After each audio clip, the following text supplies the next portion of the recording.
So welcome back to Distinct Worlds. Today we're going to be talking about how we plan our trips, to Walt Disney World.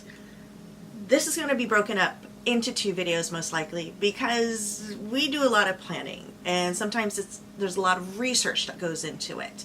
General points we'll be covering: when are we going? How long are we staying? Where are we staying? Because that's always a good place to figure out. Transportation.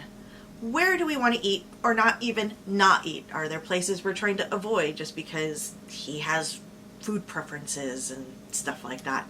What events / tours, if any, do we want to partake in on that trip? Or maybe it's something that we definitely want to put a pin in, but it'll be for a future trip.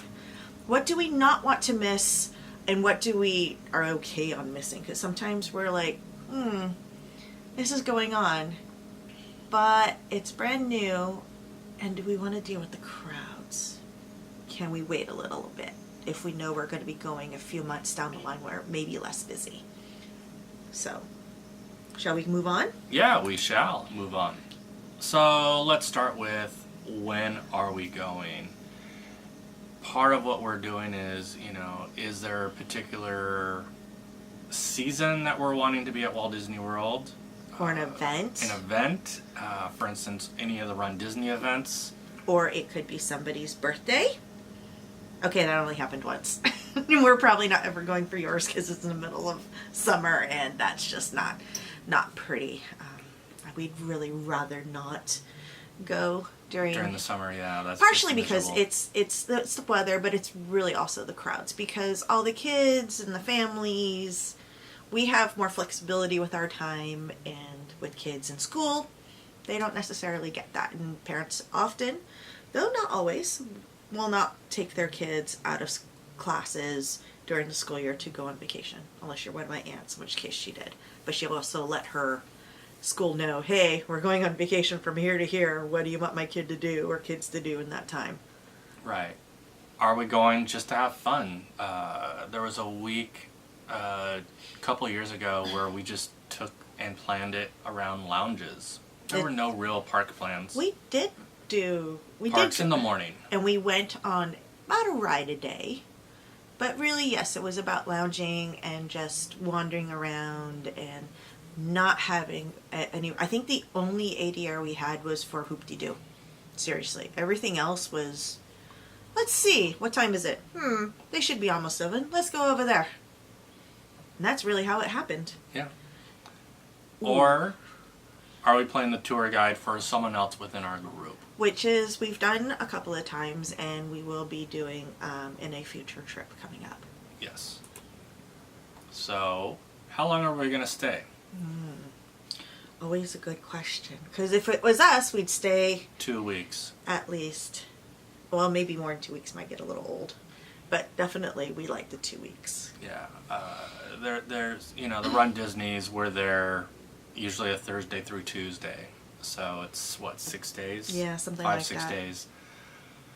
And the main purpose is just for the run.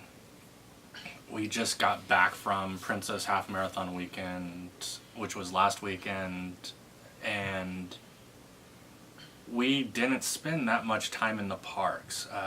We did, but we didn't. Magic Kingdom, we spent 2 hours, 3 hours. It was probably like Epcot, 3 hours. We were there for 4 or 5 hours. I think Animal Kingdom was the one that we spent the most time in. No, Epcot we were there, I want to say, for at least 6 hours. Okay.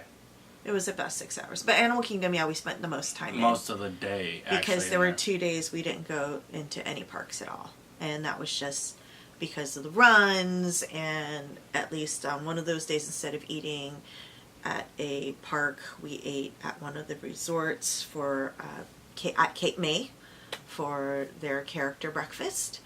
And then the other day we spent a lot of time over at Disney Spring after the half. So if we're doing a short trip, we look at, do we want to do a park a day, all 4 parks? Do we want to focus on maybe just one park? We've got the upcoming Star Wars Dark Side. And I know I had planned it out, I think, where we were in the park, each park at least once, and we might actually cancel out one of the parks. One of the parks So we can on do Monday. Yeah, we might cancel Mondays because we're supposed to go to Magic Kingdom that day. However, because it is Flower and Garden Festival and we do like the food booths, we like to try them out and stuff. We only have one day, or half a day actually, planned for Epcot, so we may, and that was before the races, so we may decide to forego the Magic Kingdom day and go back to Epcot to give us more time at the food booths and wandering around. So More drinking. It's what? More drinking? Well, yes, and more food. And then more drinking. More drinking. Yes. But not only part of the how long are we staying? What's the overall purpose? Run Disney Food and Wine Festival, Flower and Garden, lounge hopping, and ensuring that your party gets their must-dos. Especially if they've never been there before. And we actually have a party member who's never been, who's going to be going on a future trip, like we said, and really has no clue. So it's kind of like letting us doing all the planning and stuff. So, but his girlfriend has gone, my cousin has gone before, so she's helping us with the, I think he's going to like this, and let's do this. And so it's not saying that he doesn't have a say at all. He does, but because he's the type of person who kind of needs to sometimes see and experience like, yes, get it, that sort of thing. So he's just very happy to let us do most of the planning. And if there's something he doesn't particularly care for, like, he does say something, so that we don't want to, we always like, are you sure? We don't want to feel like we're railroading you into anything. So right. He's very good at saying, I don't know if I'm interested in that. So once you determine how long you're going to stay, next comes, do you want to stay? On property, off property, that's a decision that you guys will make on your own. We'd like to stay on property, but the issue is, do you want to go value, like the All-Stars, moderates, kind of like Port Orleans, Riverside, Deluxe, which would be like the Contemporary, the Polynesian, the Grand Floridian, or Disney Vacation Club if you're a Vacation Club member. And even if you're not, you can stay in those rooms. So that would include Balak Tower, Wilderness Lodge, Villas, or actually, excuse me, the Boulder Creek Lodge. Boulder Creek and Copper Ridge. Yes, something like that. So there you go. So there are lots of options. Good thing about staying off property is that it can be less expensive, but you either should think about either renting a car, or you're going to be at the mercy of your whatever shuttles that your hotel has. And depending on the times they run, they may not run for the full Disney hours. So you kind of have to think about that and then supplement with either using Uber, Lyft, or a taxi. Renting a car can be good, but you also have to think, if I'm staying off property, you have to give yourself that much more time to deal with parking fees, that sort of thing. Unless you happen to be an annual pass holder who has parking on their thing, and then you don't have to worry about it. Good things about staying on property, you can take Disney transportation everywhere. However, if you don't want to take Disney transportation, you can still rent a car for those times you want to be off property, or just have the luxury of your own, knowing how long it's going to take from point A to point B. And with staying on property, you'll be given a placard, and basically it's going to allow you to park at any of the resorts for absolutely free. So you don't have to worry about, when you're going to one of the theme parks, paying for that parking fee. So that'd be kind of nice. So that's something you really need to determine. Of course, you can still do Uber, Lyft, taxi to get from point A to point B if you're feeling a time crunch, because we've done that before. When we took one of our tours, we ended up taking, was it Lyft? We took Lyft because the buses weren't running that early in the morning yet, and we had to be there at like 7 o'clock or something, so it was ridiculous just early. Well, it was just us to ensure that we were there on time for our tour. Right. No deposit, no return. So, also part of where you're staying is, do you want to be close to a particular park? We stayed at the Art of Animation on this last trip, and I was actually amazed how close it was to the studios and to Epcot. It was ridiculously close. The bus system had us there in less than like 5 minutes or so. It was just like, really? Okay. It was. I was shocked by how close it was. It was But- kind of nice. I mean, but it's the same thing is if you're staying along the Magic Kingdom loop, like if you're staying at the Contemporary or even Wilderness Lodge, which is not on Magic Kingdom loop, but you can take either a bus or take the boat to the Magic Kingdom. Same thing with the Poly, the Grand, and you can take a boat or you can take the monorail. The Contemporary, you can walk there. So you are still ridiculously close. Every resort is close to something. Animal Kingdom Lodge, of course, it is kind of on the farther reaches of property, but it's still closest to Animal Kingdom than anything else. So I think All Stars is pretty close to Animal yeah, Kingdom. exactly. So every resort is close to a park. It just kind of depends on where you want to be. Sometimes you're close enough to walk or take a bus. Sometimes walking's kind of nice. That's why I like staying at Balak Tower, because you could just walk to the Magic Kingdom. But you're stuck taking other options, say like to Epcot or Right. to So someplace else. But in terms of also not being near a park or near a park, whichever, do you want loud or quiet? Hustle and bustle? Or you want something kind of reclusive? you know, if you want the quiet and the reclusive, you go with the Wilderness Lodge or Animal Kingdom Lodge, Kidani Village. Those are pretty quiet. We haven't made it to Coronado or Saratoga Springs. No, we have not. So- And we're on an upcoming trip. We will be staying at Port Orleans Riverside, which I believe is kind of quiet. So that'll be nice to experience as well. Art of Animation was pretty noisy. It was It's a lot of families. It's really tons of families. There's a lot of families. I mean, but the theming is so Disney and in your face. It's kind of like the All Stars and Pop Century. You get a lot of families there because those tend to be value resorts, and sometimes that just fits within people's price points. That, and they really want that theming. If you go to a moderate or if you go to a deluxe resort, yes, you do get some Disney theming, but you're getting more of the theming of everything else. So, and you really have to think about that. It's not as in your face Disney, and some people want that in your face. And then the last thing is, are you just using it as a place to sleep? Because if you're just using it as a place to sleep, a value resort may be the best option. Yeah. Because you just need some place to crash and put your stuff. Exactly. So, So what do we want to talk about next? transportation. How are you getting to Walt Disney World? Are you driving? Taking a train? Taking a bus? Flying? Taking a boat? Magic carpet? Portal? Spaceship? TARDIS? Oh, TARDIS. That would. Anyway, we're getting off topic now.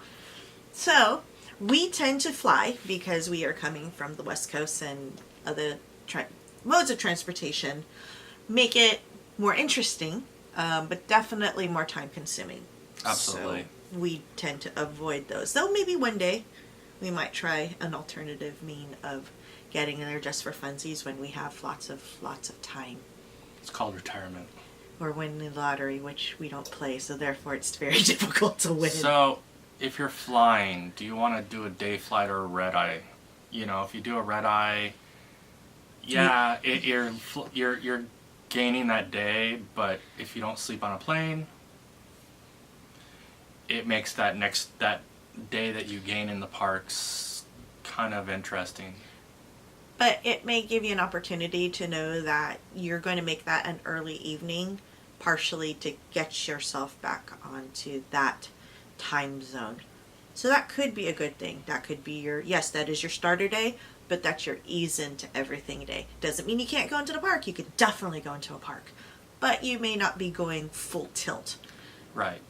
For instance, we've got Star Wars Dark Side coming up in a few weeks, several weeks, and we get in at like around 5 o'clock in the morning.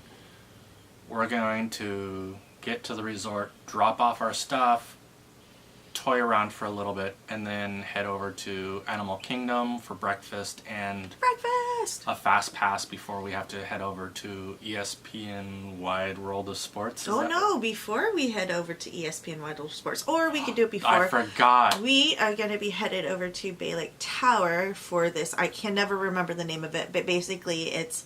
Painting with a View. Yes, so it's painting and wine or beer. You get one choice of one or the other, and then any additional alcoholic beverages, of course, for a price. But it's just going to be fun. We've never done it. This is a brand new thing that I don't know if it's a permanent or if they're testing. But it sounds fun. To try it. Yeah. And then we will get to the ESPN Wide World of Sports to go totally forgot pick about up that. everything for the Run Disney thing. It's okay. As long as the day of we don't forget it, we'll be fine. So you've landed on, you've arrived into Orlando, and you are not driving. How do you get to the Magic Kingdom, or actually to your resort? How do you get to Walt Disney World? Walking is probably not an option. No, that's a heck of a walk. It can be done. It'll take several hours, and I'm not sure on the roadway conditions for you to actually walk there. You have other options though. You can take Disney's Magical Express, which we experienced for the first time. Not horrible. It was interesting. We obviously are doing it this next trip, and then we're going to make a determination after that if we're going to use it for November or not. But other than Disney's Magical Express, which is free, you can also take a rental car or town car service. Yep. Or taxi cab. Yep. So or other sorts of... Maybe you have a friend in an area, relative who's willing to pick you up from the airport. No? Okay. Magical Express, though, is kind of interesting. Yes. Because you don't necessarily have to worry about your luggage. They'll give you little tags. If you want to use it. If not, you're responsible for picking up your own bags. Right. It was on our last trip, we arrived apparently when everyone else arrived, and several of those lines were really, really long, and I was freaked out. I think we stood in line just to get scanned to get put into our proper lane for 20, 30 minutes. Something like that. But part of it was some of the other lines for the buses were long in themselves, so the cast members were trying to figure out, okay, this is really long, we're going to pause it here, figure out what's going on, and like once they load and that line got shorter, then they were able to load more people. It just would have been nice if somebody, I believe, kind of explained that, and it didn't take us, a few minutes to figure out and conjecture. Then again, I know some people will say, why didn't you guys just go up and ask? Well, it's kind of a catch-22, because if you've never done this, you're just a little disoriented anyway, so you're trying to figure all that out. We have taken day flights, by the way. We're just not always enthused about losing a whole day on an airplane going to our destination, and that's not always very fun, though. But it was a direct flight, so it wasn't as bad. And depending on when you fly, if your flight arrives after a certain time and you are taking Disney's Magical Express, you will be required to actually pick up your luggage first before doing that, because after a certain time they cannot deliver your luggage or something like that. It's in the rules and terms and conditions, and you can read about it. It's, if you get in after a certain time and you're going straight to your resort, just know that it's going to be several hours. If you're going and you're getting in late and you want to sleep, I would get your own luggage. But there is a time, like after... Is there? Yes. Was it? If you arrive after, I think, like 6 or something, you have to pick up your own luggage. Like I said, it does list all that, and when Disney Magical Express sends you your packet, they will give you tags so that way you can put them on your luggage if you want to use their luggage service. Now, if you already plan on picking up your bags no matter what time you fly in and still use Magical Express, which is fine, you don't put those on your luggage. And they send one per person. Yes. That's on the reservation. So if you need more than that, you will have to let them know so they can send you additional tags. I think you can call or email, and they'll Something send you like additional that. tags. With the town car service, most town car services will offer a 30-minute grocery stop. You just need to let them know when you make a reservation, and then maybe remind your driver, because sometimes the drivers don't always get told that, hey, part of my reservation was a 30-minute grocery stop. And they will stop usually at a Publix, because that tends to be open, at least when we've been there. And they do, we've never really tested the 30 minutes, but from my understanding, they really do keep you to that, because they do have other runs to make to hotels and to airports and things like that. So it's to partially help keep them on schedule. So if you do use the grocery stop, please, please, please make sure you and your party have already made out a list. You may need to kind of, once you get into the store, split up to grab whatever you need. And somebody's standing there, you know, if the lines for some reason are long at the grocery store, somebody may be already in line, sort of thing. But at least do a little pre-planning. The list for us when it's split up is, Jen, go get everything else. I'm in the beer aisle. But it works out. And this way, too, you're less likely to pick up a lot of non-essentials. Yeah, those impulse items. Oh, everybody wants to do. What? Impulse item. That is actually a gift for a coworker. It is not even for me. And that was at the airport. And also included with the transportation, are you going to leave Walt Disney World property to go to Universal, SeaWorld, Discovery Cove? Or even just or go around. Maybe you want to go down to Tampa and go visit Cigar City Brewing. Some people like to go around the I-4 area to the outlet malls, go to Cracker Barrel, which we have never been to. One of these days we might, who knows. Though apparently there's going to be one in Victorville, which we may never get to either. So you need to think about how you're going to get to those places. Are you going to take a cab? Are you going to take a town car service? Are you going to rent a car? You can rent a car for the day. They do have car rental services on property if you find that you need one. Right. So this is where we're going to wrap up the first video. The next video, we're going to actually pick up and cover where do we want to eat or not eat, as well as everything else that was covered in the points, the bullet points that we said at the beginning of this video. So, until the next video. Peace, yos.